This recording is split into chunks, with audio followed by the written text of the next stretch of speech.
Tema 2.13. Propiedades estereoisómeras y actividad óptica. Definición. Los isómeros son compuestos diferentes que tienen la misma fórmula molecular.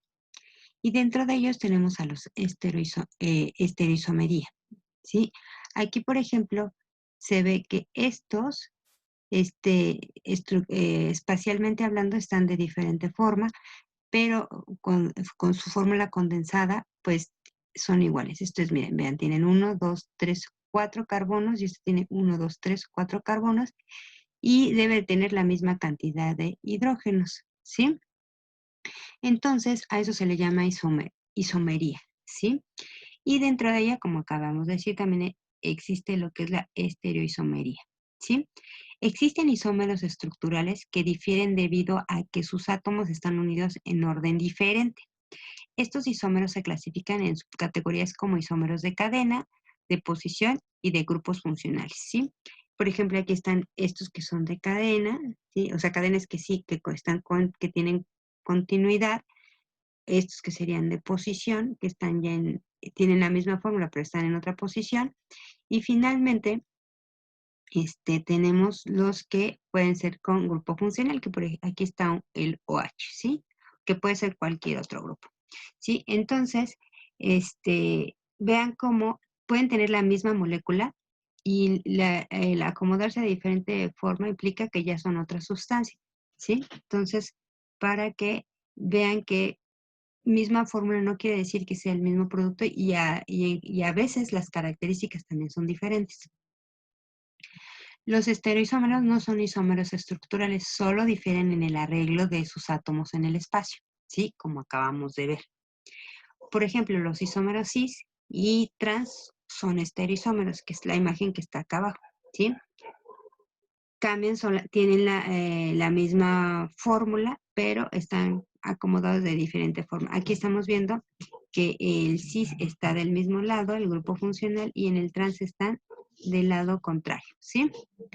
Son isómeros debido a que tienen la misma fórmula molecular, no son isómeros estructurales debido a que tienen unidos los átomos en el mismo orden.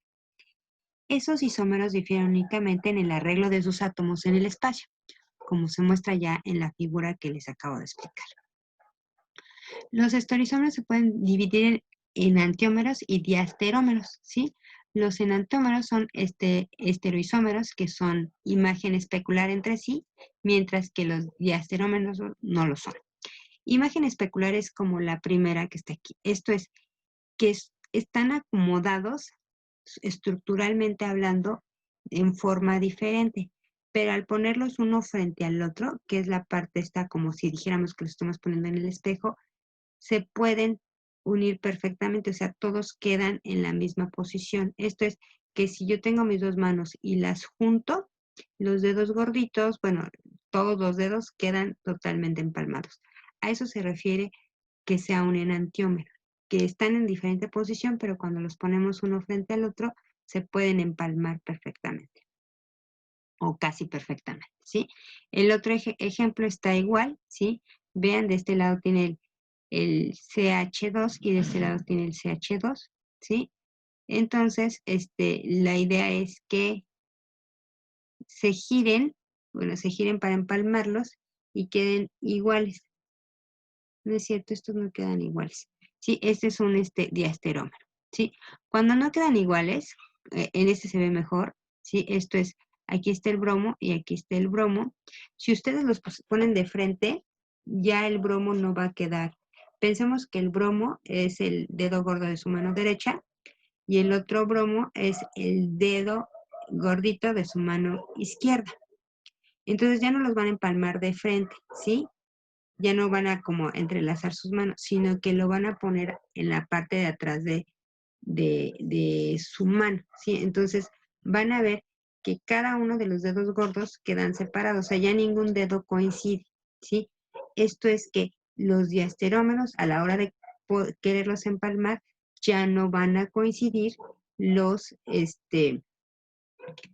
elementos en la misma posición, ¿sí? Eso es la diferencia entre uno y otro. Aunque hablando de estructura, la molécula es igual, ¿sí? Simplemente, bueno, hablando de fórmula, la fórmula es igual, pero la posición ya no es la misma.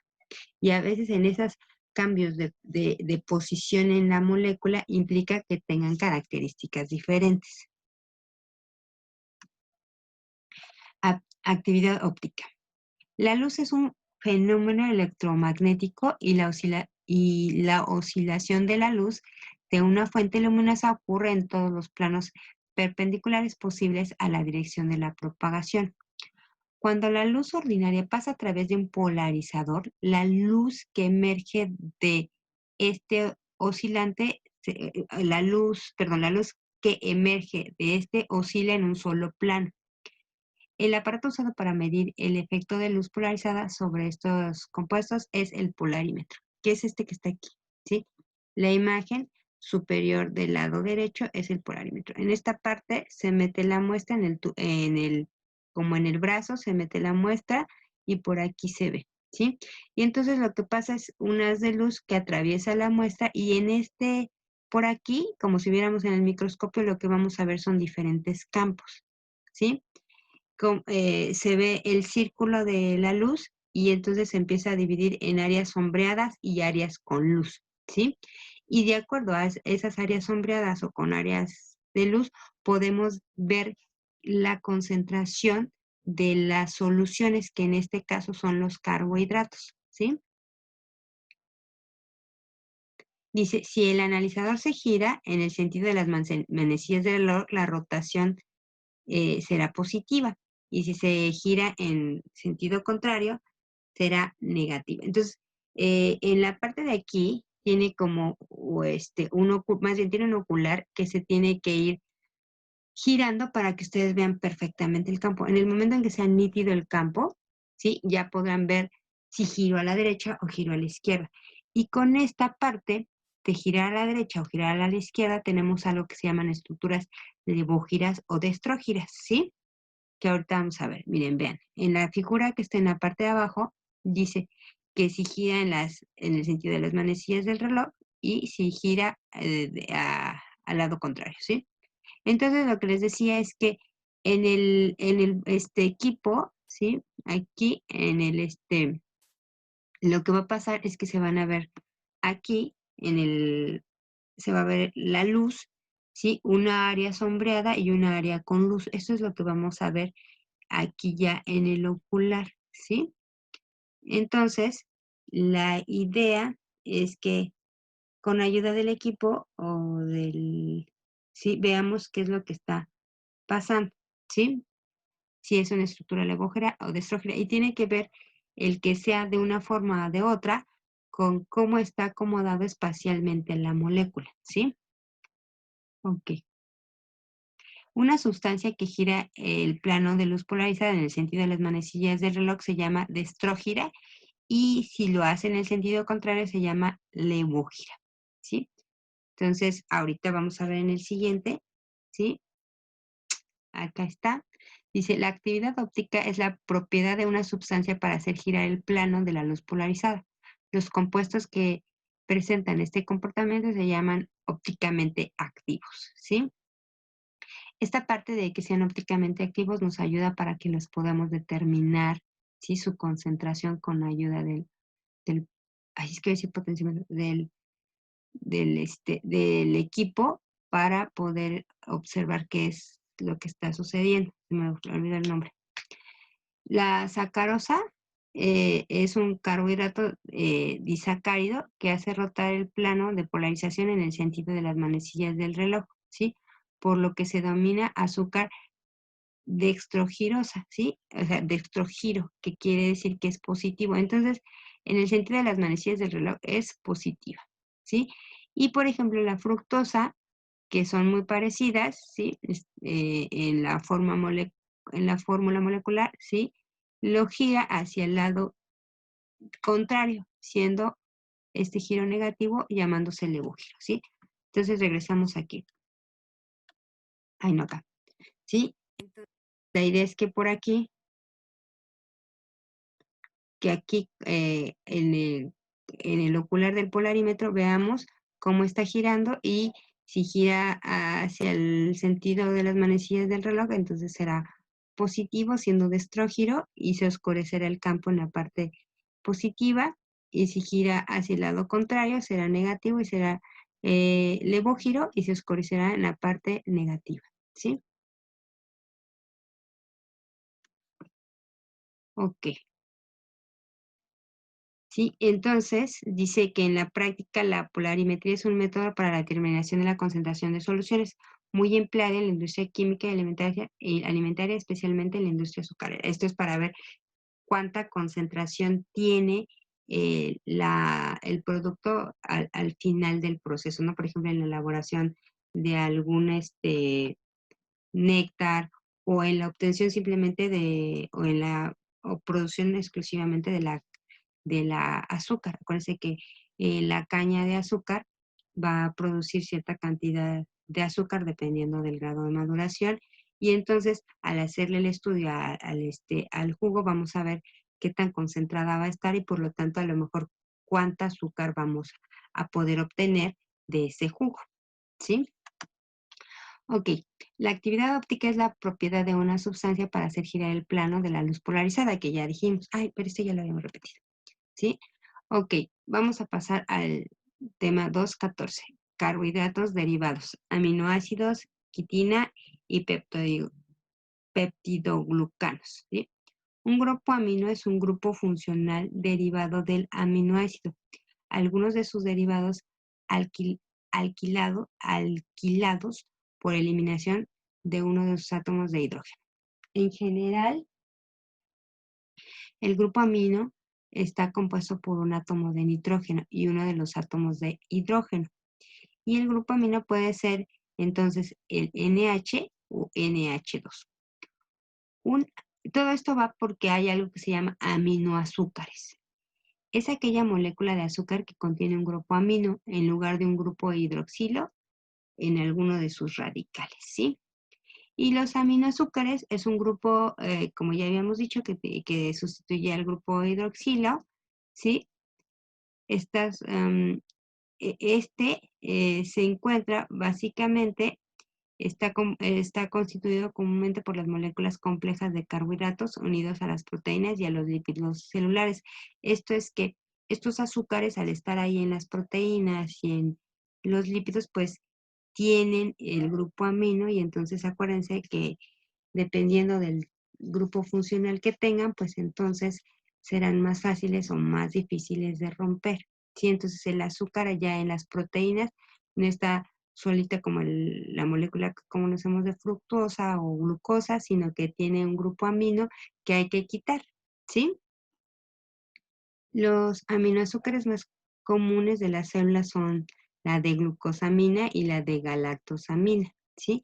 Y aquí estamos viendo cómo tiene aquí el grupo amino, ¿sí? Si se dan cuenta, es como una glucosa, pero en lugar de tener el, el grupo funcional hidroxilo, pues tiene un grupo amino, ¿sí? Aquí también, ¿sí? Entonces, y aquí también tiene el grupo amino. Quitina. Es otro tipo de carbohidrato, ¿sí? Nada más que la que tienes un carbohidrato nitrogenado, es decir, aminado de color blanco, que es insoluble en agua y los líquidos orgánicos, por lo que puede considerar que es prácticamente insoluble. La quitina se encuentra en el exoesqueleto de los artrópodos, al cual le da su dureza especial. También está presente en la piel de los gusanos conocidos como nematelmintos y en las membranas celulares de muchos hongos y bacterias. Es el segundo polímero natural más abundante después de la celulosa. Es usado como agente floculante para el tratamiento de aguas, como agente para curar heridas porque tiene cierta efectividad antibacteriana, y como espesante y estabilizador en alimentos y medicamentos, ¿sí? La quitina, como ya vimos, es un carbohidrato, pero grandísimo. Entonces, si nosotros no lo comemos, por ejemplo, cuando comemos camarón y no los pelamos, lo que nos comemos la parte esa como durita, ¿sí? Que su exoesqueletito, ese pues lo masticamos, pero pues realmente no lo digerimos, ¿sí? Entonces, es porque son estructuras muy largas, nosotros no podemos romperlos, ¿sí? Pero bueno, si lo molemos, lo podemos utilizar en la industria alimentaria como estabilizador y como es antibacteriano también lo podemos usar como conservador, ¿sí? Entonces si lo molemos y se lo ponemos a un alimento o a un medicamento, lo podemos ayuda a eliminar microorganismos y entonces puede ser un conservador. Ojo con esta parte de los conservadores, porque a veces pensamos que conservador implica que son sustancias químicas hechas exclusivamente con puros reactivos, pero se pueden tener que vengan de situaciones naturales. Ahí aquí está la estructura de la quitina, ¿sí? Que bueno, solamente es una parte. Peptidoglucano.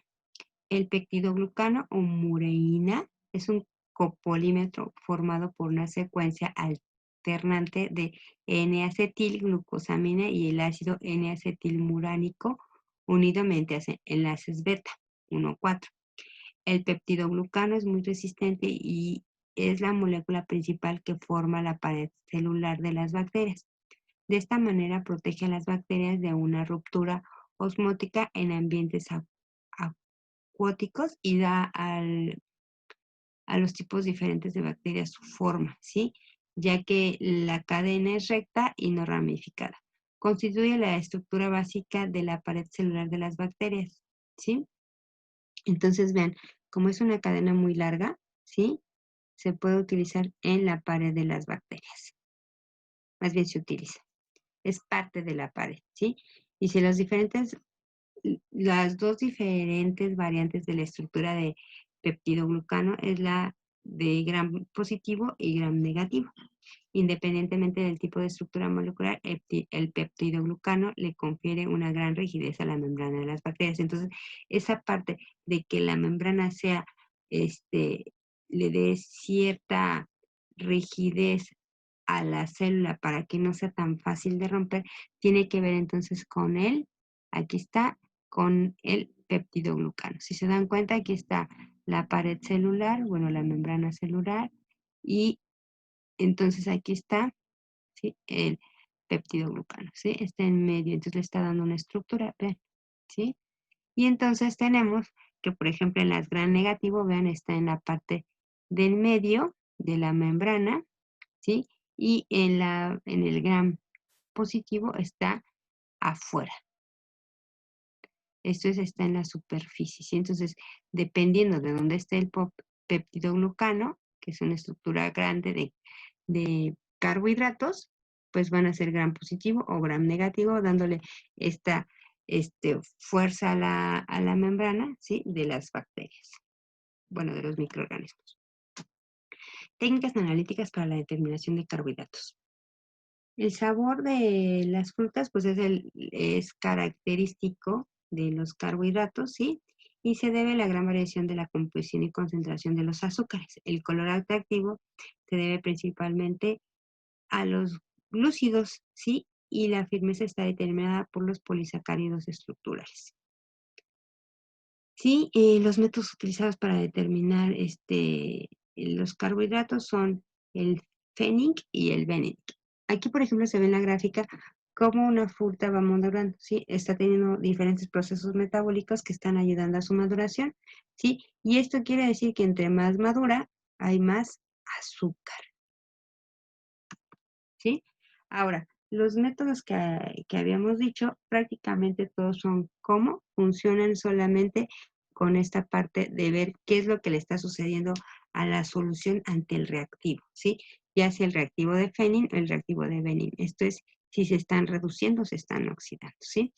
Y entonces que todos los azúcares con un grupo aldehído libre o un grupo cetónico se clasifican como azúcares reductoras y se transforman fácilmente. Los azúcares en una solución alcalina se reducen rápidamente reducen los iones y se oxidan. Los azúcares se oxidan formando mezclas complejamente ácidas, ¿sí? Esta acción reductora es la que utilizan tanto en la determinación cualitativa como cuantitativa. Entonces, lo único que estamos viendo es como cuando determinamos vitaminas en la práctica, que haya un cambio de color. Estábamos viendo que el azul de metileno se oxidara o se redujera de acuerdo al color, ¿sí?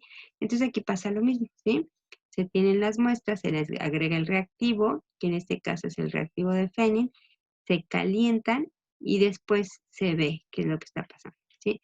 En este caso, el cambio de color implica que tiene azúcar, que tiene, que tiene azúcar y dependiendo de la intensidad, pues que puede tener más o menos azúcar. Y en el reactivo de Benning pasa lo mismo, se le pone el reactivo a todas las muestras, vamos a tener uno que sería el blanco, que podría ser o con pura azúcar o nada más con agua, ¿sí? Para ver qué es lo que sucede y conforme ven, conforme más azúcar tenga va cambiando el color. Entonces, para este caso el blanco es agua y los demás van teniendo ligeramente una ligera cantidad de azúcar hasta llegar a este que es el que tiene más azúcar, que es un cambio hacia más o menos el marrón, ¿sí? Ok, una de las técnicas analíticas consiste en determinar la cantidad de una sustancia disuelta midiendo la cantidad de reacción absorbida por la misma. Esta técnica se llama espectrofometría. La otra es como más visual, nada más vemos cambios de color, pero aquí ya un equipo nos dice cuál es la concentración en este caso del azúcar, ¿sí? Se puede utilizar un espectrofotómetro para determinar la longitud de onda de la radiación necesaria para las determinaciones de la cantidad de azúcar en las muestras, comparándola después con la radiación absorbida por un blanco patrón. La regla específica que relaciona la cantidad de reacción absorbida con una sustancia con la concentración de esta misma sustancia se le llama ley de Weber. Y aquí como está el equipo, ¿sí? Se meten en estas celditas de aquí la solución y luego en esta se levanta esta tapita y aquí se meten, se ajusta la longitud de onda y ya directamente nos da la medición de la concentración del azúcar que se esté midiendo o del carbohidrato, ¿sí? Entonces, si se dan cuenta, tiene que ver todo esto de cómo desvía la luz con la posición en la que estén acomodadas las diferentes cadenas, ¿sí? Aunque las estructuras, las fórmulas sean iguales, acuérdense que estructuralmente pueden estar acomodados de diferentes formas, ¿sí? Y bueno, tendrían que contestar el cuestionario 5, que son todas estas preguntas. Después hacer la actividad 5, que son ver estos dos videos, que los dos videos son cortitos, ¿sí? Y una vez que resuelvan la cuestión en la actividad, pues lo guardan en formato PDF y lo suben en la plataforma de Brightspace para que sean evaluados, para que tengan la evaluación del día de hoy.